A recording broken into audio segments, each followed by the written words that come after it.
मुकुर सुधार वरणं रघुवर विमल यश जोदायक फलचार सियावर रामचंद्र की जय। मुखथा मंदाकिनी चित्रकूट चितचार तुलसी सुभग स्नेह बनसी रघुवीर विहार।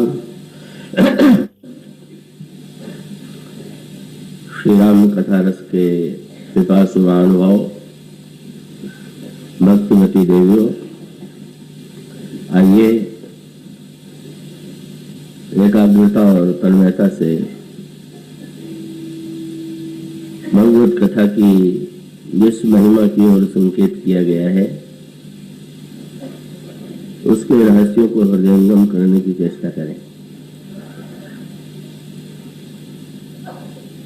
रामचरितमानस के प्रारंभ में गोस्वामी जी ने भगवान के नाम, उनके रूप, उनके धाम और उनके कथा की वंदना की। यही भगवान के चार विग्रह माने जाते हैं, नाम, रूप, लीला और धाम। और उसमें जब उन्होंने भगवान के कथा की वंदना की तो इन पंक्तियों को आप विस्तार से पढ़ें तो उसमें गोस्वामी जी ने राम कथा के अनेक रूपों की चर्चा की। उन्होंने ये कहा कि ये राम कथा जो है विद्वानों को विश्राम देने वाली है और साधारण जनता को उससे मनोरंजन की प्राप्ति होती है। बुध विश्राम सकल जन रंजन, राम कथा कलिकलुष विभंजन। और इस संदर्भ में राम कथा के अनेकों रूपों की चर्चा करते हुए अभी आपके सामने जो दोहा पढ़ा गया है उसमें वे राम कथा को चित्रकूट के रूप में प्रस्तुत करते हैं। चित्रकूट में मंदाकिनी नदी बह रही है, कामदगिरि के रूप में गिरिराज वहां विद्यमान है और वहां की वनस्पति जो है वो बड़ी रम्य है। और ये भक्तों की मान्यता है कि भगवान श्री राघवेंद्र आज भी चित्रकूट में निवास करते हैं। गोस्वामी जी भी द्वावली रामायण में यही आग्रह करते हैं कि चित्रकूट मह बसत प्रभु नित्य सिय लखन समेत, और राम नाम जप जाच कहीं तुलसी अभिमत देत। गोस्वामी जी ने ये कहा कि जैसे चित्रकूट में प्रभु का सर्वदा सर्वदा निवास है और चित्रकूट की भूमि प्रभु को बड़ी प्रिय है, यदि हम चाहते हो कि हमारे हृदय में भी प्रभु सर्वदा के लिए निवास करे तो अपने अंतःकरण को चित्रकूट के रूप में बदल लें, परिवर्तित कर लें। और अंतःकरण को चित्रकूट बनाने के लिए सबसे पहले राम कथा के मंदाकिनी की आवश्यकता है। जिन मंदाकिनी जी का परिचय देते हुए रामचरितमानस में कहा गया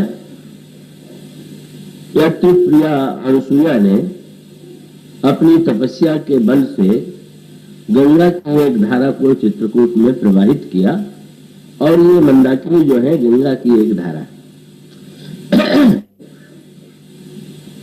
अब इसको, ये तो काव्य की भाषा है,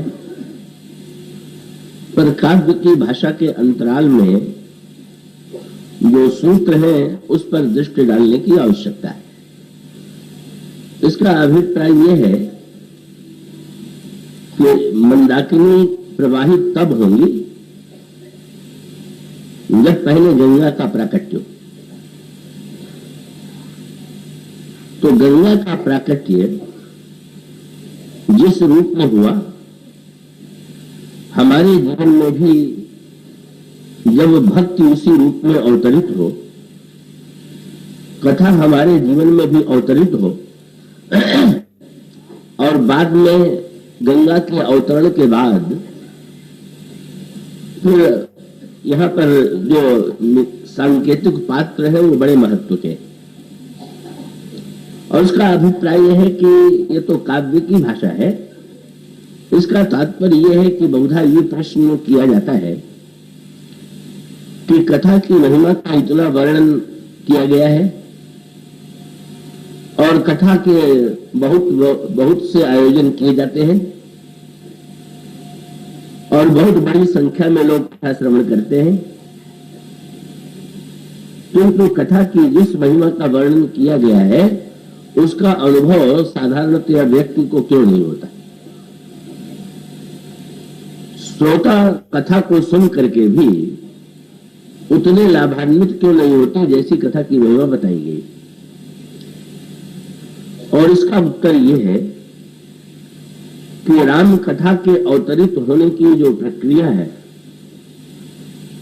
जब तक श्रोता के अंतःकरण में कब वो प्रक्रिया पूरी नहीं होगी तब तक राम कथा की महिमा का हम ठीक ठीक अनुभव नहीं कर सकते। वो साधारणतया तो कथा में व्यक्ति को के मन को एक प्रकार से रस की अनुभूति होती है, कम से कम उतने देर तक व्यक्ति जो है निंदा स्तुति से बचा रहता है। पर ये तो कथा की महिमा को दृष्टिगत रख करके विचार करने पर ये थोड़ा लाभ। तो अब आइए किस क्रम से पहले गंगा के रूप में राम कथा और फिर मंदाकिनी के रूप में राम कथा के लिए जिन पात्रों का वर्णन किया गया है वे ही पात्र हमारे आपके जीवन में आने चाहिए। कल कथा के अंत में एक बात कही गई थी, वहीं से प्रारंभ करें। ब्रह्मा के कमंडल में गंगा आ तो गई, पर ब्रह्मा के कमंडल की गंगा अत्यंत दुर्लभ थी और जो व्यक्ति ब्रह्मलोक की यात्रा करके वहां तक पहुंच सके वो ब्रह्मलोक की गंगा का लाभ ले। किंतु लोक कल्याण के लिए भगीरथ व्यग्र होते हैं और विशेष रूप से अपने पुरखों के उद्धार के लिए, और जब उन्होंने भगवती गंगा से प्रार्थना की कि आप कृपा करके ब्रह्मलोक से नीचे उतरिए और मेरे पुरखों का उद्धार कीजिए और संसार में जो पतित है उनका भी उद्धार कीजिए, तो गंगा जी ने ये प्रश्न किया कि मैं उतारने के लिए प्रस्तुत तो हूं, लेकिन मेरा वेग इतना तीव्र है कि यदि मैं मृत्युलोक में उतरी और कोई मेरे वेग को सह नहीं पाया तो मैं पृथ्वी को छोड़ करके पाताल में चली जाऊंगी और गंगा का लाभ मृत्युलोक के व्यक्तियों को प्राप्त नहीं होगा। और तब भगीरथ ने भगवान शंकर से प्रार्थना की कि आप कृपा करके जब मृत्युलोक में गंगा उतरे तो उन्हें धारण करें। भगवान शंकर ने स्वीकार कर लिया और भगवती गंगा ब्रह्मा के कमंडल से बड़े वेग से निकली और वेग से निकल करके जब भगवान शिव के मस्तक पर आई तो भगवान शंकर के जटाजूट में समा गई। ये है गंगा अवतरण की कथा। अब आइए इसी सूत्र को कथा के संदर्भ में विचार करके देखें। मुझे विश्वास है कि यदि कुछ अधिक आपको जटिलता लगे तो भी आप एकाग्रता से उसे हृदयंगम करेंगे। तो कथा का मूल रूप जो है ब्रह्मा के कमंडल की गंगा के समान अत्यंत दुर्लभ, और इसका अभिप्राय यह है कि कथा का एक पक्ष जो है वो है तात्विक तो कथा का एक पक्ष जो है, पहला पक्ष है तात्विक, और कथा का दूसरा पक्ष है भावनात्मक, और कथा का तीसरा पक्ष है चरित्रात्मक। तो कथा के जो ये तीन पक्ष हैं, ब्रह्मा के कमंडल की कथा, ये मानो कथा का तात्विक पक्ष है, और कथा का जो तात्विक पक्ष है अब वो सचमुच साधारण व्यक्तियों के लिए बोधगम्य नहीं, वो इतना जटिल है, उसमें व्यक्ति को अपने संस्कार और धारणाओं से इतना ऊपर उठना पड़ता है कि कथा के तात्विक पक्ष को समझने वाले व्यक्ति जो है बिरले। श्री रामचरितमानस में भी आप देखते हैं कि जो रामचरितमानस के विविध प्रसंग हैं, उसमें कुछ प्रसंग ऐसे हैं जो अत्यंत लोकप्रिय हैं, और कुछ प्रसंग ऐसे हैं कि जिसको साधारणतया व्यक्ति पाठ में पढ़ भले ही जाता हो पर उसकी ओर वो आकृष्ट नहीं होता। और उसका तात्पर्य यह है कि जब कोई जटिल प्रसंग आता है, पर जिस समय ब्रह्म के निर्गुण निराकार अव्यक्त रूप की ओर संकेत किया जाता है, यह ज्ञान दीपक की जो क्षणता है इसकी ओर संकेत किया जाता है, या वेदों ने भगवान की जो स्तुति की इसकी ओर संकेत किया जाता है, तो साधारण व्यक्ति जो है बहुधा उसे हृदयंगम नहीं कर पाता।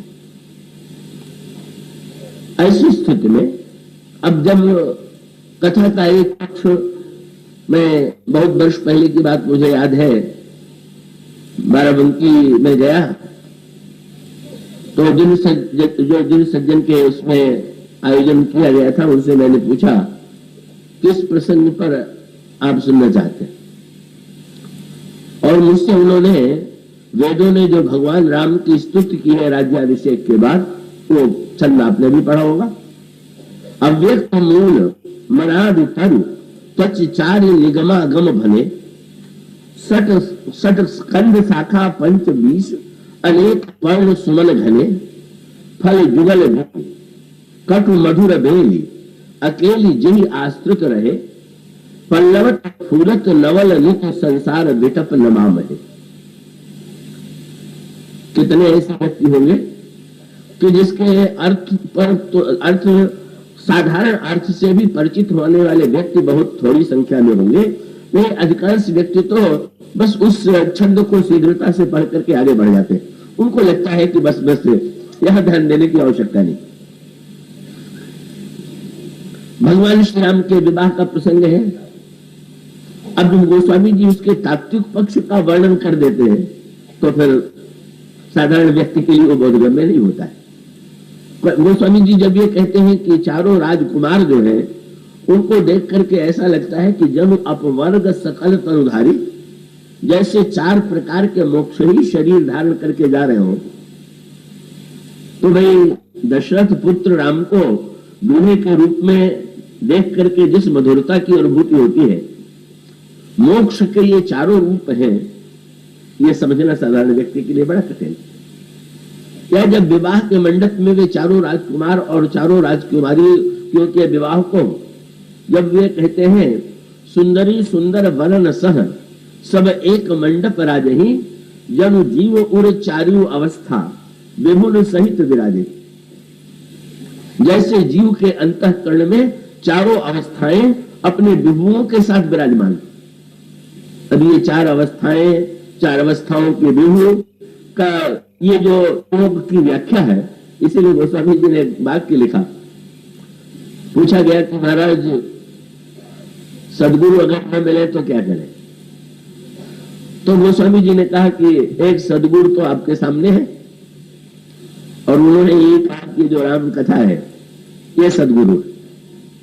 पूछा गया कि सदगुरु लोगों के तो अलग अलग मत होते हैं, कोई वेदांती है, कोई भक्त है, कोई किसी संप्रदाय का है। ये जो राम कथा में को आप बता रहे हैं कि ये चरित्र भगवान के सदगुरु है, वो किस पक्ष के सदगुरु है? तो आप पढ़ेंगे वो पंक्ति।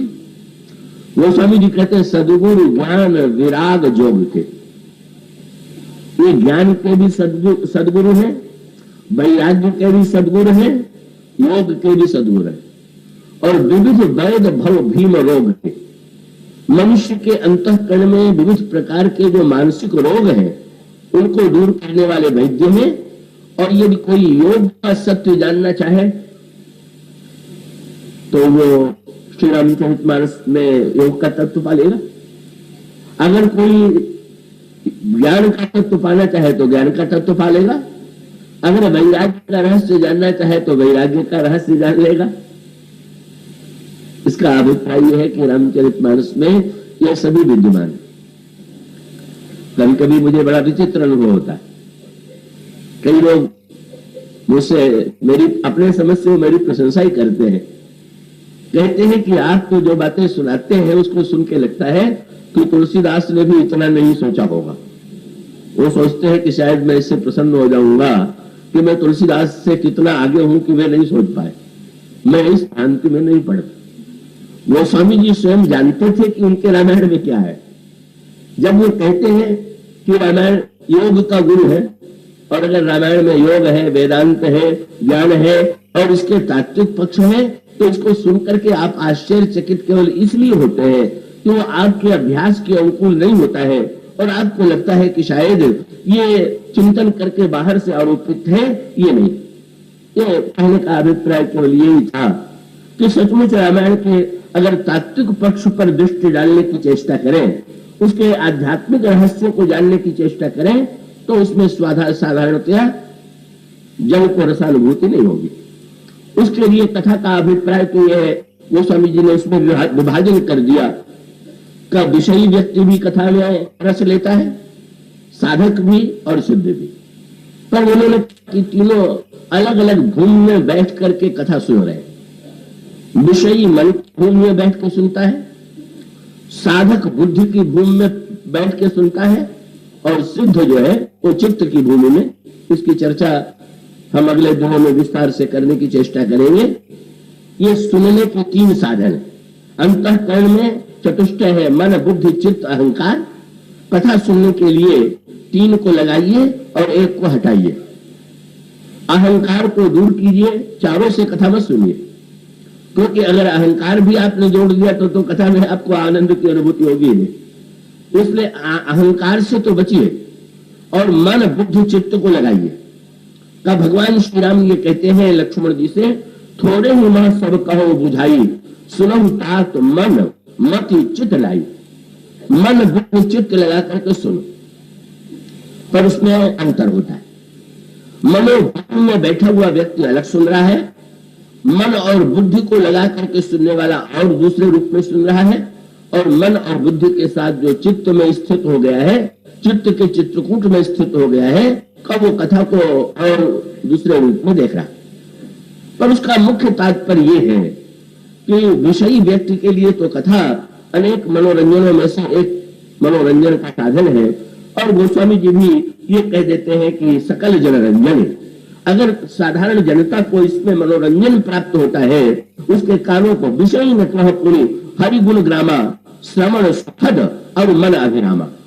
अगर कोई मधुर कंठ से का पंक्तियों को गा दे, भगवान के चरित्र का मधुर पद्धति से वर्णन कर दे, तो विषयी व्यक्ति जो है वो कान और मन दोनों को लगा करके उसमें आनंद पा लेता है। उसके मन को उसमें समय के लिए विश्राम मिल जाता है। और जो बुद्धि में स्थित है वो कथा सुनता ही नहीं, समझता भी। और जो चित्त में स्थित है वो समझता ही नहीं है, जीवन में उतारता भी, तदाकर्ता भी प्राप्त करता है। ये अंतर है। तो वस्तुतः कथा का जो मूल तात्विक पक्ष है, अगर उसका वर्णन किया जाए तो साधारण व्यक्ति के लिए बोधगम्य नहीं है। लेकिन कठिन से कठिन तत्व को भी कैसे सुगम बना दिया जाए कि साधारण से साधारण व्यक्ति भी उसका लाभ ले सके, ये कथा की आवश्यकता है। तो ऐसी परिस्थिति में कथा धीरे धीरे कैसे उतारी जाए, कैसे उसको हम क्रमशः ले आवे, ये इस पर एक दृष्टि डालिए। शंकर जी ने कथा सुनी। ये रामायण में शंकर जी के दो स्वरूप। शंकर जी कथा के सर्वश्रेष्ठ वक्ता भी है और कथा के सर्वश्रेष्ठ श्रोता भी है। और जब वेदवती गंगा का ब्रह्मा के कमंडल से निकली तो भगवान शंकर में ही इतनी क्षमता थी कि वो गंगा के उस तीव्र प्रवाह को धारण कर सके। तो तात्विक जो कथा का स्वरूप है उसको ग्रहण करने के लिए हमारे जीवन में आवश्यकता है शिव की। शिव के मस्तक पर, शिव की जटा में गंगा समा जाती है, इसका सांकेतिक अर्थ है जिसकी चर्चा कल आपके सामने की जा रही थी। क्या वक्ता यदि ब्रह्मा है तो श्रोता को शिव बनना चाहिए। इसीलिए गोस्वामी जी ने वक्ता और श्रोता के लिए जिन गुणों की आवश्यकता बताई उसमें श्रोता के लिए जितने गुण बताए उतने वक्ता के लिए भी नहीं बताए। उन्होंने कहा श्रोता कैसा होना चाहिए? उन्होंने कहा श्रोता सुमति, सुशील, सुचि, कथा रसिक, हरिदास, इतने गुण होने चाहिए। उसकी बुद्धि सुंदर हो, उसका शील अच्छा हो, पवित्र हो, कथा का रसिक हो और भगवान का दास हो। और तब क्या होता है? श्रोता सुमति सुशील सुचि कथा रसिक हरिदास पाई उमा अति गोप्य मपि सज्जन करहि प्रकाश। अगर ऐसा श्रोता मिल जाता है तो भगवान की कथा यद्यपि अत्यंत गुप्त है, अत्यंत रहस्यमयी है, पर सज्जन लोग उसको प्रकाशित करते हैं। भगवान शिव के रूप में दोनों के रूप देखें। भगवान शंकर कथा सुनाते कैसे हैं और सुनते कैसे? तो पहले हम सुनाने की बात आपके सामने रख दें। और वो सचमुच श्रोता बनना है तो इनमें से जो जहां जिससे हम तादात्म्य स्थापित कर सके वैसे श्रोता बन जाए। भगवान शंकर के श्रोता होने का वर्णन रामायण में प्रारंभ में ही किया गया है। भगवान शंकर कैलाश पर्वत पर विराजमान और भगवान राम का अवतार हो चुका है और भगवान श्री राम दंडकारण्य में, और दंडकारण्य में ही महर्षि अगस्त्य का भी निवास। भगवान शंकर सती से ये कहते हैं कि मैं कथा सुनने जाना चाहता हूं। बोले महाराज आप कथा सुनने कहां जाएंगे? तो उन्होंने कहा कि दंडकारण्य में। बड़ा आश्चर्य हुआ। बोले आप कैलाश के ऊंची चोटी को छोड़ करके यही सुन लीजिए ना, आप दंडकारण्य में सुनने क्यों जा रहे हैं? शंकर जी ने कहा सती जब तक सुनने के लिए व्यक्ति नीचे नहीं उतरेगा, ऊपर ही बैठा रहेगा, तब तक सुनने का अधिकार उसे नहीं मिलेगा। का अपने ऊंचाई से उतर करके जब उसमें विनम्रता आएगी और जब उसको अपनी बुद्धिमत्ता का, उसको अपने पद का, उसको अपने धन का, अगर उसमें स्थित होकर के वो सुनना चाहेगा तो सुन करके भी वो नहीं सुन पाएगा। इसलिए भगवान शंकर ने पहला सूत्र यह दिया कि कथा सुनने के लिए कैलाश से उतर करके दंडकारण्य में एक कथा सुनने की एक पद्धति।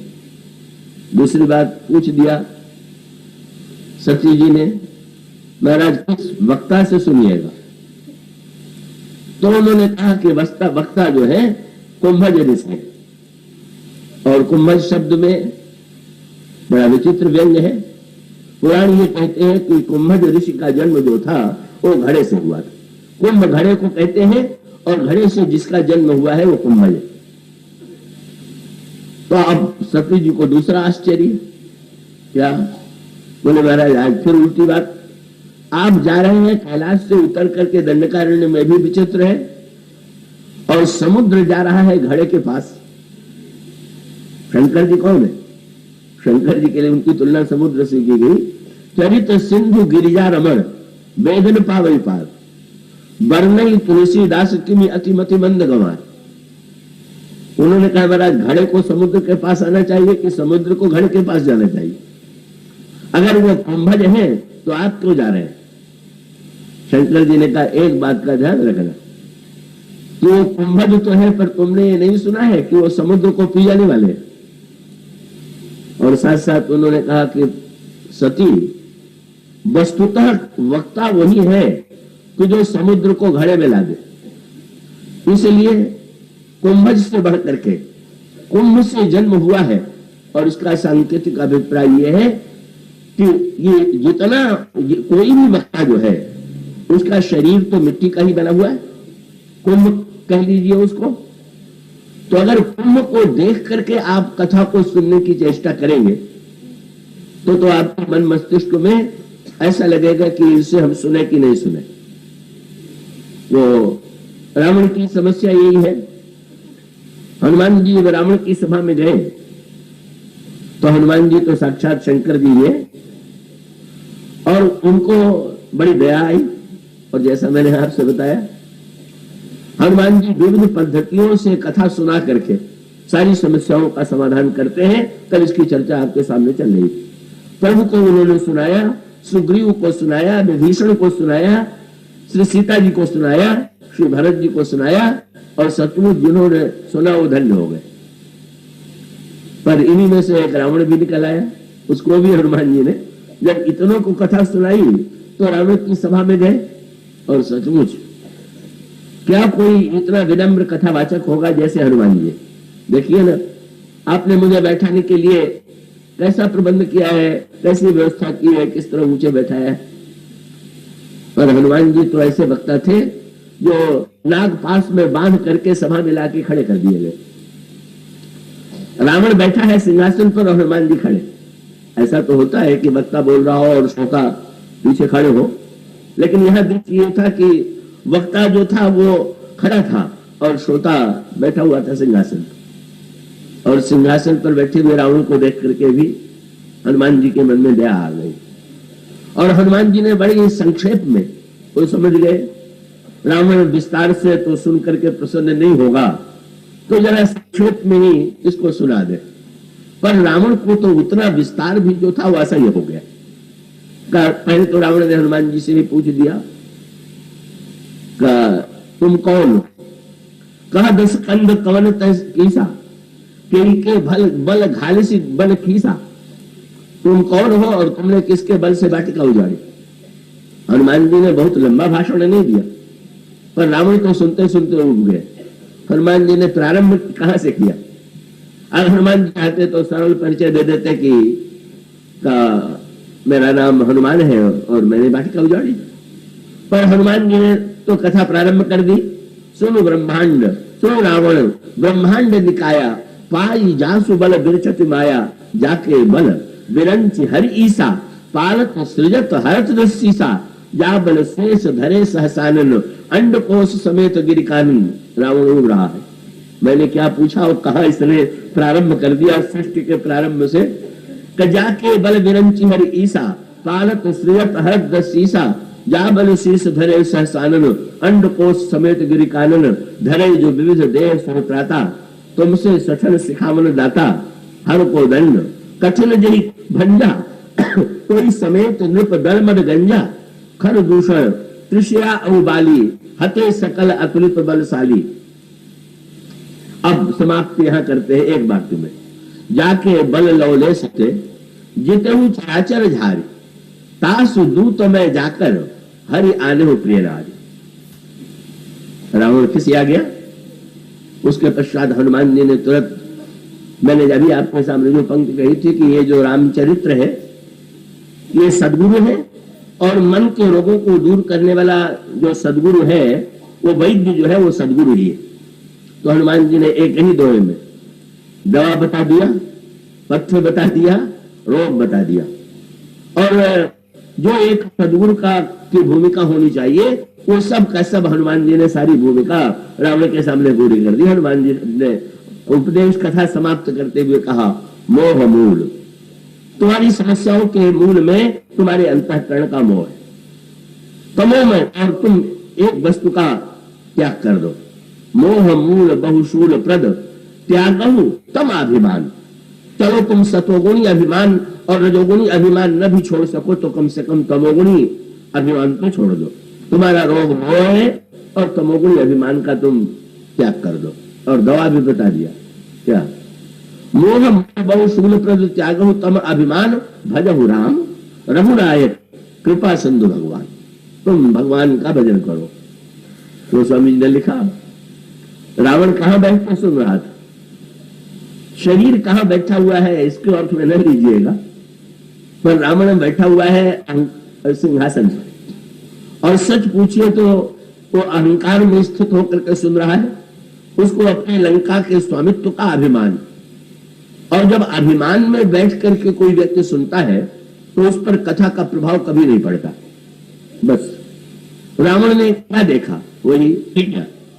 तो रावण पूरे देर तक हनुमान जी की शक्ल देखता रहा, लगा कि बड़ा एकाग्र श्रोता है, बड़ी एकाग्रता से देख रहा है, पर कथा का अंत कहां से हुआ? बोला अभिहस, खूब हंसा।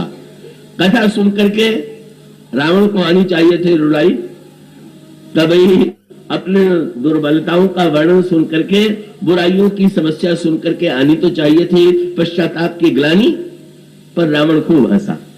और इतने नहीं, रोगी ने वैद्य से जो कहा और श्रोता ने कथावाचक को जिस दृष्टि से देखा, दोनों का गोस्वामी जी ने व्यंग्यात्मक रूप प्रकट करते हुए कहा, बोला बीच महाअभिमानी, मिला हम ही कपि गुरु बड़ ज्ञानी। ओ अपनी शक्ल तो देखो बंदर। उसका अभिप्राय यह है, हनुमान जी की आकृति बंदर की है, रावण हनुमान जी की आकृति को महत्व दे रहा है, बंदर तो पशु है। वो ध्यान नहीं दे रहा है कि हनुमान जी के मुंह से जो निकला हुआ सत्य है वो कितना महान। और इतना ही नहीं, रावण ने विचित्र बात कही। वैद्य या डॉक्टर तो आके बताते हैं रोगी के विषय में कि ये जीवित रहेगा कि मर जाएगा, इसके स्वस्थ होने की आशा है कि नहीं, पर यहां तो कथा का समापन ही रावण के इस वाक्य से हुआ, बोला बीच महाअभिमानी, मिला हम ही कपि गुरु बड़ ज्ञानी, मृत्यु निकट आई खर तो मरने वाला। जब रोगी ही वैद्य से कहने लगे कि तुम मरने वाले हो, तो फिर विचित्र स्थिति हो गई। हनुमान जी ने कहा, भैया मरने वाला तो कोई न कोई है ही है, लेकिन लगता यह है कि जब तुम्हारा रोग सन्निपात की सीमा तक पहुंच गया है तो उल्टा वही का हनुमाना, मरने वाला तो है कोई न कोई, लेकिन तुम मुझे समझे बैठे हुए हो, पर मुझे तो लगता है कि तुम स्वयं अपने लिए मृत्यु को आमंत्रित कर रहे हो। तो इसका अभिप्राय है कि वस्तुतः वक्ता का शरीर नहीं, उसका रूप रंग नहीं, का वस्तुतः यही कुंभज का की परिभाषा है। कुंभज माने विवेक, और वो विवेक युक्त कुंभज जो है वो कुंभज लोभ उदधि अपार के कस लोभ समुद्र को जिन्होंने पी लिया है, पचा लिया है, जिन्होंने आतापी और बातापी को, ये आतापी और बातापी को अपने उदर में पचा लिया है, ये अगस्त्य का परिचय। समुद्र को पी लेना समुद्र लोभ है, कुंभज लोभ उदरी अपार। और आतापी और वातापी को पचा लेना, आपने वो कथा सुनी होगी, कई दंडकारण्य में दो भाई आतापी और वातापी नाम के रहते थे, और उन्होंने एक नियम बना लिया था कि नित्य किसी न किसी ऋषि को भोजन के लिए निमंत्रण देते थे। और जब वो ऋषि के आने का समय होता था तो एक भाई जो है वो दूसरे भाई को मार करके उसको पका देता था और उसको अन्न का, भोजन का रूप दे देता था। और जब मुनि जी आए तो वही परोस दिया, और मुनि जी ने उसको अन्न समझ करके भोजन के रूप में ग्रहण कर लिया। और उसके पश्चात जब वो भोजन कर चुके थे मुनि, तो दोनों भाई जो थे वो मृत संजीवनी मंत्र जानते थे, मरे हुए को जिलाने का मंत्र। तो तुरंत जो भाई बाहर होता था वो मंत्र बोल करके पुकारता था, बातापी तुम पेट फाड़ के निकल आओ, और तब वो मुनि जी का पेट फाड़ के निकल आता था। फिर दोनों भाई जो थे वो मिल करके मुनि जी को खा जाते थे। ये नियम। एक दिन अगस्त जी कहीं वो उनके विनाश का समय आ गया था, अगस्त को उन्होंने निमंत्रण दे दिया, और अगस्त जब आए और अगस्त के सामने भी उन्होंने वही व्यवहार किया, पर जिस समय मंत्र का प्रयोग करके उसने बातापी को बुलाया तो बातापी नहीं आया, जीवित नहीं हुआ।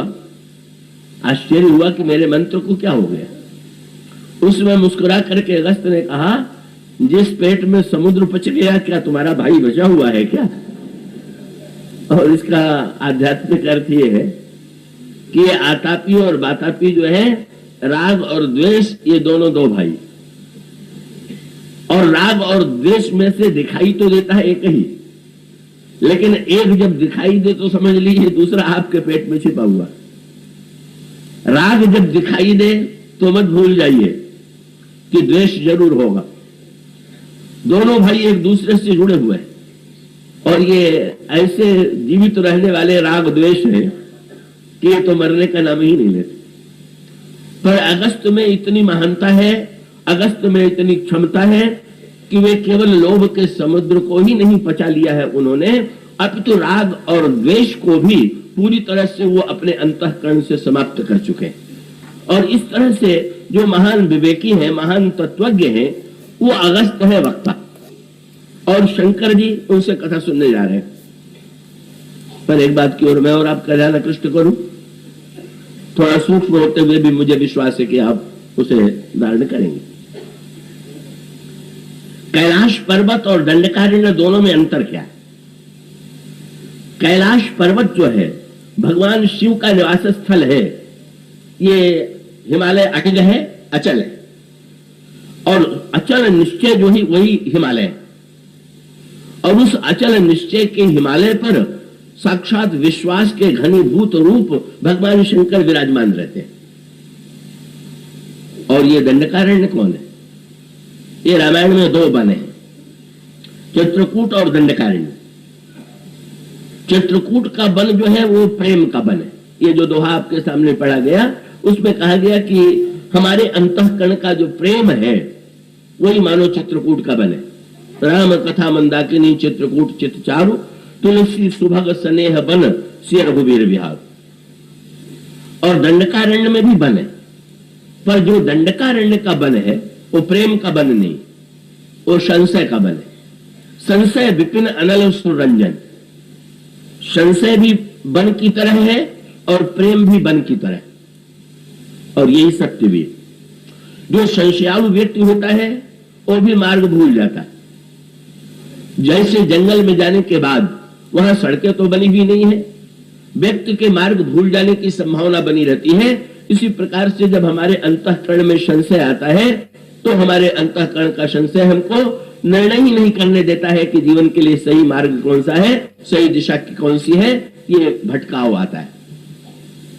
और जो ये प्रेम है, इसमें वो स्वामी जी ने अपनी मीठी शैली में लिखा क्या, श्री भरत चित्रकूट में जब आए तो उस समय केवट श्री भरत को मार्ग दिखाते हुए चल रहे, क्योंकि श्री भरत जी ने केवट से ही कहा था कि आप चित्रकूट के मार्ग से परिचित हैं, आप मुझे मार्ग दिखाइए।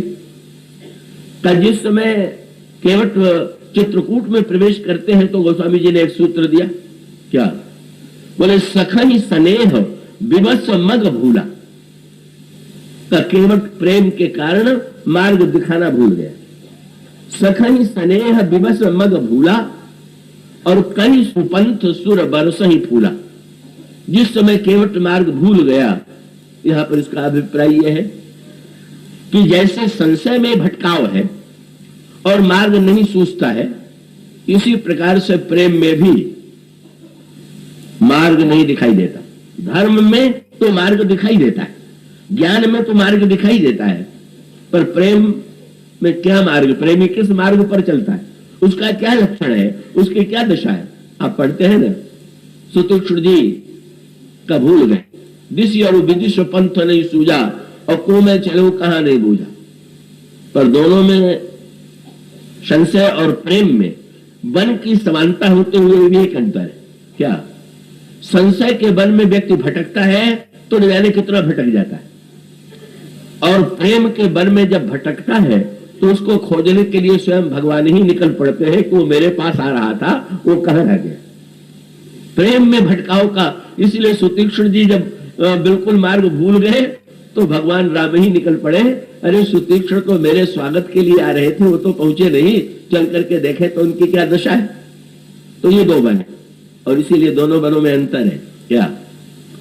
चित्रकूट का जो प्रेम वन है उसमें श्री भरत और श्री राम का मिलन होता है, जनक और श्री राम का मिलन होता है, जनक और श्री सीता जी का मिलन होता है, सबसे मिलन होता है चित्रकूट में।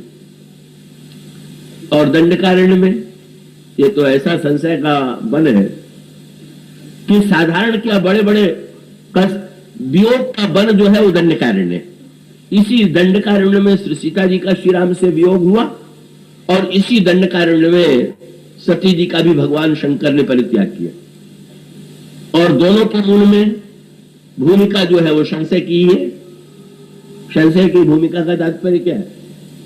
सती जी के हृदय में अगर वो कथा सुन पाई होती, भगवान शंकर तो दंडकारण्य में कथा सुनने के लिए आ गए। बड़ी सूक्ष्म सी बात है। क्या बोले? विश्वास जिनमें मूर्तिमान, जो विश्वास के घनीभूत रूप शंकर है, वो कथा सुनने के लिए संशय की भूमि में चले आए, तो बड़ी विचित्र सी बात। पर इसका अभिप्राय क्या? किसी ने पूछ दिया कि महाराज संशय जो है वो दुर्गुण है कि सद्गुण है? तो शंकर जी का सूत्र क्या है कि ऐसा तो संशय दुर्गुण है, लेकिन भगवान की कथा के मूल में अगर सुनने के लिए संशय की वृत्ति हो तो संशय परम कल्याणकारी। इसलिए कथा की जो भूमि है वो संशय की भूमि है। इसलिए रामायण के जितने श्रोता हैं आप देखेंगे सब संशय की भूमि में बैठ करके संशयग्रस्त है। का सती जी के हृदय में संशय होता है और वे पार्वती बनकर के सुनती हैं। गरुड़ जी के अंतःकरण में संशय होता है और वे काकभूषुंड जी से सुनते हैं। भरद्वाज जी के अंतःकरण में संशय होता है और याज्ञवल्क्य से सुनते हैं। इसका अभिप्राय यह है कि शंकर जी को तो की कला ही यही है कि वो तो दूषण में भूषण सरिस, उन्होंने सर्पों को बना लिया है आभूषण। तो सर्प तो है दूषण, मानो सांकेतिक अर्थ ये है कि भगवान शंकर जो है वो दूषण को भूषण बनाने की कला में बड़े निपुण है। और भगवान शंकर जब दंडकारण्य में कथा सुनने आए तो शंकर जी ने कहा, कथा सुनने का आनंद तो तब है कि संशय की भूमि में भी हमारा विश्वास इतना पक्का हो कि संशय के द्वारा कथा के रस में वृद्धि हो, पर हमारा विश्वास कहीं खो न जाए। और सचमुच यही हुआ। इसका अभिप्राय, इसका तात्पर्य यह है, वहीं पर दो श्रोताओं का अंतर सामने आ गया। भगवान शंकर संशय की भूमि में विवेक के अगस्त से भगवान श्री राम की कथा सुनने के लिए पधारे हुए। भगवान शंकर का एक कथन और भी था कि भाई जब हमारे प्रभु जो है ऊपर से नीचे उतरे हुए हैं तो हमें भी तो चल करके उसी भूमि में चलना चाहिए। अगर हमारे प्रभु ने संशय की भूमि में ही लीला की है तो चलो जरा उस लीला का भी तो दर्शन करें। और लीलाएं तो देख ली, जन्मोत्सव देख लिया, धनुष टूटना और विवाह देख लिया, पर जरा रोते हुए ब्रह्म को भी तो चल के देखें, उसके विषय में भी तो सुने। पर अंतर था, शंकर जी और सती दोनों कथा में पहुंचे, पर एक ने सुना और दूसरे ने नहीं सुना। गोस्वामी जी ने कहा जब दोनों पहुंचे तो पूजे उड़ीसा अखिलेश्वर जानी। अगस्त जी ने भगवान शंकर और सती जी की पूजा की और उसके पश्चात जब वे कथा सुनाने लगे, उन्होंने शंकर जी से पूछा क्या आज्ञा है। उन्होंने कहा मैं कथा सुनने आया हुआ हूं। तो भगवान शंकर जब अगस्त कथा सुनाने लगे तो अगस्त जी, शंकर जी तो बैठे हुए हैं श्रोता की भूमि पर, वो तो मन बुद्धि चित्त लगा करके सुनते हैं, और सती जी बैठ गई अहंकार पर।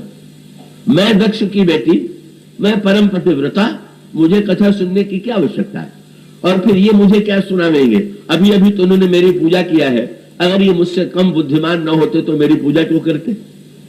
परिणाम क्या हुआ, जब अहंकार की भूमि के द्वारा कथा सुनी गई तो बस संशयग्रस्त हो गई। आगे चल करके भगवान की लीला को देख करके संशय होता है, और संशय होने के पश्चात तो फिर एक लंबी प्रक्रिया जीवन में आती है। सूत्र मानो ये है कि जब कथा की गंगा या भक्त की गंगा को नीचे उतारना हो तो हमारे अंतःकरण में हम शिव को बुलावें, विश्वास को बुलावें, और विश्वास लेकर के जब चलेंगे तो भ्रम क्यों नहीं होगा। सुन करके कथा चले। और भगवान शंकर के नेत्रों ने शंकर जी से कहा, महाराज कानों को तो आपने कथा सुना के सुख दे दिया, पर हमें तो तब सुख मिलेगा जब दर्शन भी करा दीजिए। और जब अभी अगस्त जी कह रहे हैं कि यही दंडकारण्य में है तो चल करके दर्शन करा दीजिए ना। अब शंकर जी को कथा के बाद लीला का ध्यान आया। बोले प्रभु कर रहे हैं लीला, और लीला के समय अपने परिचित से मिलने जाना ठीक है कि नहीं? भाई ठीक बात भी पते की है। आप किसी नाटक में जाएं और उस नाटक में आपका मित्र भी कोई अभिनय कर रहा हो और आपका मित्र के प्रति इतना प्रेम उमड़ा कि कूद करके मंच पर ही गले लगाने लगे कि अरे मित्र तुम बहुत दिनों में मिले, तो आपने उसका नाटक चौपट कर दिया। शंकर जी ने सोचा ये ठीक नहीं। भगवान शंकर सोचते हैं गुप्त रूप अवतारो प्रभु, प्रभु तो लीला करने आए और इस समय मनुष्य की लीला कर रहे हैं, और मैं जाकर के अगर प्रणाम करूंगा तो गए जान सबको है, सब लोग जान जाएंगे कि शंकर जी जिसको प्रणाम कर रहे हैं वो मनुष्य नहीं, इसलिए जाना ठीक नहीं। शंकर जी ने तो ये निर्णय किया, लेकिन अचानक शंकर जी देखते क्या कि प्रभु लक्ष्मण जी के साथ स्वयं चले आ रहे हैं और विलाप कर रहे हैं, रो रहे हैं। बस शंकर जी ने जो रोते देखा इतने प्रसन्न हुए। बहुत बढ़िया बात गोस्वामी ने कही, शंभु समय तो ही राम ही देखा, उपजा ही अति हर्ष विशेख। किसी को रोते देख करके जिसको हर्ष हो वो मित्र है कि शत्रु है?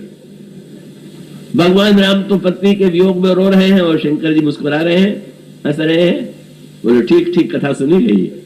और कथा में है शंकर जी का अभिप्राय क्या है कि भाई अगर भगवान शंकर सचमुच समझ रहे होते कि श्री राम की पत्नी खो गई है और रो रहे हैं तो सहानुभूति उत्पन्न होती। पर जैसे आपका कोई प्रिय मित्र रंगमंच पर अगर रोने की लीला करे और इतना बढ़िया रोए कि सब दर्शक प्रभावित हो जाए तो आप भी गदगद होंगे कि वाह मेरे मित्र ने क्या बढ़िया अभिनय किया। इसी प्रकार से शंकर जी गदगद हो गए, वाह प्रभु सचमुच मैंने कथा में जो लीला के विषय में सुना था, आज तो आपकी लीला का चमत्कार आपने सचमुच सबको रुला दिया। और आपने कितनी बड़ी कृपा कर दिया कि आप जो है, मैं तो डर के मारे दर्शन करने नहीं आ रहा था पर आप स्वयं चले आए। और प्रभु ने आगे चल करके शंकर जी से बहुत मीठा विरोध किया। शंकर जी से प्रभु ने कहा कि आपने तो सती जी को संशय, सती की स्थिति क्या, वही श्री राम है, वही आंसू है, वही दृश्य है, पर सती जो है वो संशयग्रस्त है।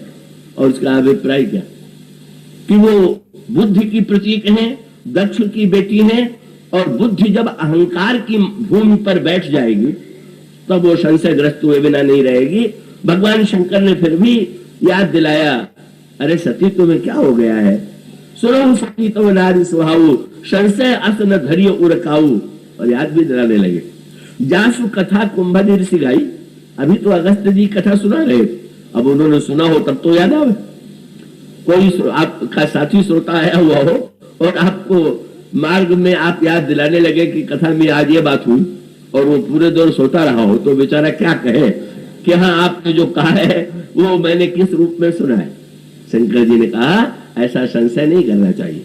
और इसका परिणाम क्या हुआ, बस यहीं से भगवान शंकर और सती के संदर्भ की भूमिका श्रोता हुआ है जो शिव के समान विश्वासी है, और जो चरित्र होती है उसमें जो लीला का तत्व है उस पर उसकी दृष्टि है। भगवान शंकर ने कहा कि प्रभु आपकी लीला का मुझे पूरी महिमा का अनुभव कब हुआ, कब? बोले मुझे तो ये था भ्रम कि मैं प्रणाम करूंगा तो आपको संसार वाले जान जाएंगे कि आप साक्षात ईश्वर हैं। पर मैंने जब आपको प्रणाम किया और सती जी को संदेह हुआ तो मुझे लगा कि आप तो मुझसे ही मीठा व्यंग्य कर रहे हैं कि तुम तो कह रहे थे कि मेरे प्रणाम करने पर सारा संसार जान जाएगा, जब तुम्हारी पत्नी तक नहीं मान पा रही है तो संसार से क्यों डर रहे हो? भगवान शंकर ने कहा प्रभु ये भी अनोखा खेल है कि आपने मेरे ही परिवार के दो, रावण मेरा चेला और सती मेरी पत्नी, और आपके विषय में संशय इन दोनों को ही हुआ। और कैसी अनोखी बात, विश्वास का चेला और विश्वास की पत्नी संशयग्रस्त हो जाए, और दोनों की समस्या क्या है तो दोनों कथा के प्रेमी नहीं। रावण भी अपनी बात सुनाना पसंद करता है, सुनना पसंद नहीं करता, और सती की भी समस्या यही है। अगर उन्होंने कथा श्रवण कर लिया होता, लीला के तत्व को जान लिया होता, तो ऐसी स्थिति में उनको वो भ्रम न होता जो भ्रम हुआ, और उसी का परिणाम ये हुआ। मानो वो कह लीजिए कि संशय की भूमि में अगर उन्होंने विश्वास का आश्रय लिया होता, अगर कथा श्रवण किया होता, तो उनके अंतःकरण में कोई समस्या ना आती। पर संशय की भूमि में जब वो अहंकार और बुद्धि अहंकार ग्रस्त हो गई तो बिल्कुल संशय की पराकाष्ठा अंतःकरण में आ गई। मानो इसका अभिप्राय यह है, कथा अगर फलदायी न लगे तो आप ये विचार करके देखिए कि सचमुच आपने कथा सुनी है कि नहीं सुनी है, और सुनी है तो कहां बैठ के सुनी है, कहां बैठ के सुनी है। इसीलिए तो भगवान शंकर समझाते समझाते थक गए। सती जी के समझ में नहीं आ रहा। शंकर जी ने कह दिया कि अब जो तुम्हारे मन अति संदेह तो किन जाई परीक्षा ले, तुम जा करके परीक्षा लो। सती जी ने कहा महाराज आप भी चलिए ना। बोले मैं इतना बुद्धिमान नहीं हूं कि ईश्वर की परीक्षा ले सकूं, इतनी बुद्धिमत्ता तो आप में ही है, मैं कैसे साहस करूं, मैं नहीं जाऊंगा। शंकर जी नहीं जाते, सती जी चली। ईश्वर की कथा में गई पर सुन, देखिए कितना सुंदर संकेत, ईश्वर की कथा में गई पर कोई कथा का लाभ नहीं हुआ, शंकर जी के उपदेश का कोई लाभ नहीं हुआ। और उसके पश्चात जब भगवान राम के पास भी गई तो शंकर जी ने जब देखा कि सचमुच ये तो जा ही रही परीक्षा लेने के लिए, तो कहने लगे कि जरा सुनिए, क्या ध्यान रखिएगा, जैसे जाई मोह भ्रम भारी करे उससे जतन विवेक विचारी। आप अगर दक्ष की कन्या है, बुद्धिमती है, तो विचार का सदुपयोग कीजिए। आप वैसे ही कार्य कीजिएगा कि जिससे मोह और भ्रम जो है आपका मिट जाए। सती जी ने शंकर जी के वाक्य को सुन लिया और प्रारंभ कहां से किया, मोह भ्रम से किया। क्या अब उन्होंने ईश्वर को भ्रम में डालने की योजना बना ली। वो स्वामी ने लिखा, पुनि पुनि हृदय विचारी करी धरी सीता कर रूप। सीता जी का रूप बनाया और सीता जी का रूप बना करके आगे हुई चली पंथ तही जय आवत नर भूप। भगवान राम और लक्ष्मण चल रहे हैं, सती जी सीता जी का वेश बनाना चाहती हैं। ईश्वर के पास गई पर कपट लेके गई, छल लेकर के गई और उसकी परीक्षा लेने के लिए उसको भ्रम में डालने की लिए वृत्ति लेकर के गई। परिणाम क्या हुआ, बस उन्होंने सोचा कि श्री राम चल रहे हैं और आगे आगे मैं चलूं सीता के वेश में, तो राम कहेंगे अरे सीता मैं तो तुम्हें खोज रहा था, और मैं समझ जाऊंगी कि ये तो कोई संसारी राजकुमार है। पर जो ही वो आगे आगे चलती हुई दिखाई पड़ी, प्रभु नाटक में तो रो रहे हैं, भीतर भीतर हंस रहे हैं, ऊपर से तो रो रहे हैं और भीतर हंसी आ रही है। तो बोले आपने मेरे नाटक में सीता जी का पाठ तो लिया पर निभाना नहीं आया, क्योंकि सीता जी का नाटक भी अगर आप करना चाहती थी तो कम से कम मेरे पीछे चलना चाहिए था, जैसा सीता जी का स्वभाव था। आप सीता भी बनी तो मेरे आगे ही चलने की चेष्टा कर रही है। और इसीलिए प्रभु ने तुरंत कह दिया, क्या जो रिपानी प्रभु की प्रणामू। भगवान राम ने सती जी को प्रणाम किया। अभिमानी चाहता है लोग नमन करें, भगवान राम ने उनको हाथ जोड़ के प्रणाम किया और पिता समेत लीन निज नामू, मैं दशरथ का पुत्र राम आपको प्रणाम कर रहा हूं। पर अगला वाक्य प्रभु ने कह दिया, कहे बहोरी कहां वृष केतु, अरे शंकर जी कहां है। और अगला वाक्य था, सती समझ गई, क्या विपिन अकेली फिरहु के ही हेतु, जंगल में आप अकेले क्यों फिर रही। और उसका अभिप्राय है कि देवी का वैसे भी जंगल में अकेले नहीं जाना चाहिए, पर जहां संशय का वन हो वहां तो अकेले चलने नहीं चाहिए। और संशय के वन में ही आपने विश्वास का त्याग कर दिया।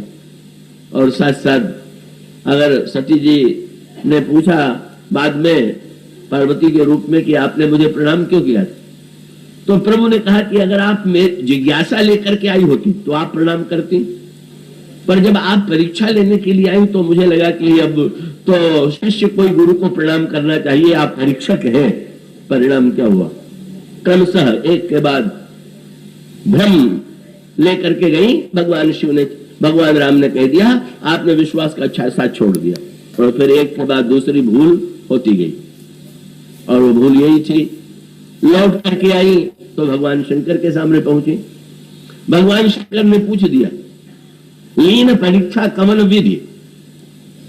भगवान शंकर को बड़ा आश्चर्य हुआ कि आज तक ईश्वर की परीक्षा की विधि हमें नहीं पता थी, पता नहीं किस विधि से इन्होंने परीक्षा ली होगी।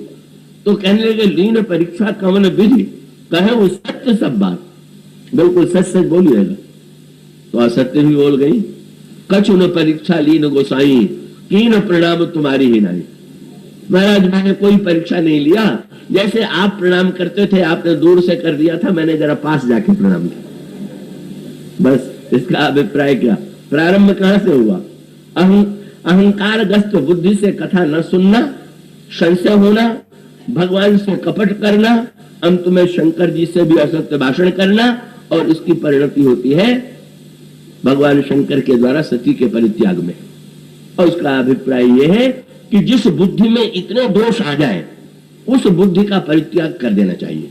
इसलिए भगवान शंकर ने विश्वास ने सती के रूप में उस बुद्धि का परित्याग कर दिया जो इस तरह से ईश्वर के संदर्भ में संशयग्रस्त होकर के भ्रम और असत्य का आश्रय लेती है।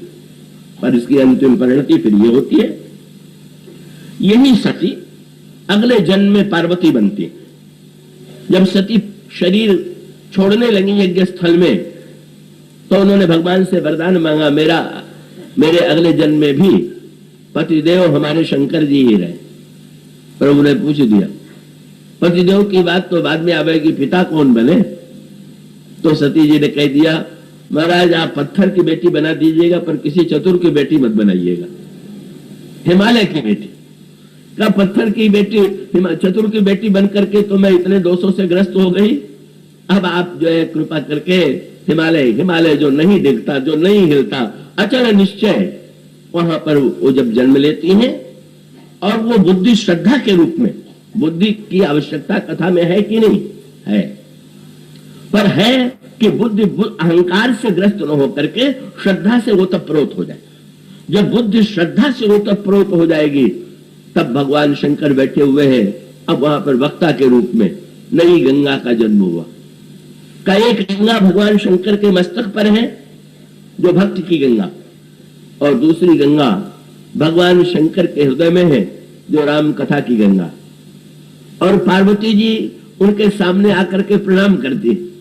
भगवान शंकर ने बड़े प्रेम से बैठाया और तब पार्वती जी ने भगवान शंकर से कहा, महाराज कथा जो सकल लोक हितकारी, सोई पूछन चह शैल कुमारी। महाराज जो सारे संसार का हित करने वाली कथा है वही शैल कुमारी पूछना चाहती। जानबूझ करके शैल कुमारी शब्द का प्रयोग किया। इसका अभिप्राय था कि महाराज दक्ष कुमारी के रूप में तो आपने नहीं सुनाया, पर अब शैल कुमारी को तो सुनाइएगा ना।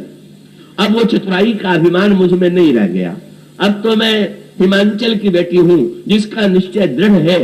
भगवान शंकर प्रसन्न होते हैं और उनके हृदय की जो राम कथा की गंगा है तुरंत प्रसन्न होकर के उन्होंने कहा, राम कृपाते पार्वती सपने ही तो मन माही, शोक मोह संदेह भ्रम मम विचार कछु नाही, तदपि आशंका कीन्हु सोई, कहत सुनत सब कर हित होई।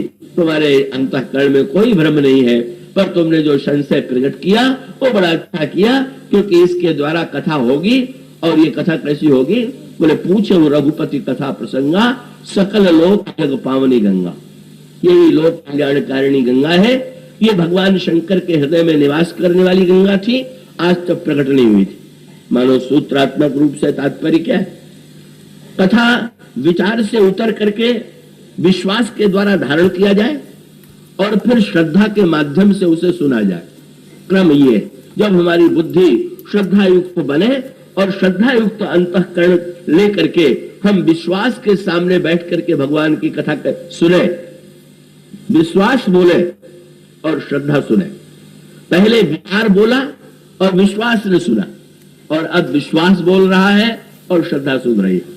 तब कहीं राम कथा की गंगा ऊपर से नीचे की ओर लोक कल्याण के लिए मधुर रूप में नीचे के लिए अवतरित होती है।